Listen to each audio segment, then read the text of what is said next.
பட்டம் சூட்டக்கூடிய நேரம் எந்த நேரம் தெரியுமா? எந்த நேரம்? நாளான நாளையில, அது நல்ல வெள்ளிக்கிழமையில. வெள்ளிக்கிழமை ஆகுமா? ஆகுமா? ஆகாத நேரம். ஆகாத நேரம். சரி, அப்ப இன்னைக்கு ஆகாதா? வெள்ளிக்கிழமை ஐயாவுக்கு ஆகும், கடவுளுக்கு ஆகும். கிருஷ்ண தெய்வம் மயணம் போவோம், போயிட்டு வருவோம். நீ நானும் போட முடியுமா? முடியுமா? அவனுக்கு ஆகும். கடைசி காலத்துல போய்க்கலாம். ஆமா. அப்ப நல்ல வெள்ளிக்கிழமை என்று அந்தி கருக்கள் ஆதித்தன் மறைந்த நேரம் அப்படின்னு சொன்னா மணி எத்தனை? 7:30. அதெல்லாம் சொல்ல முடியாது. 6:45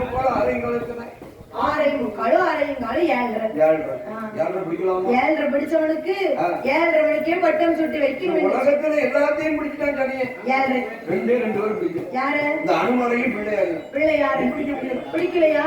எதுக்கோ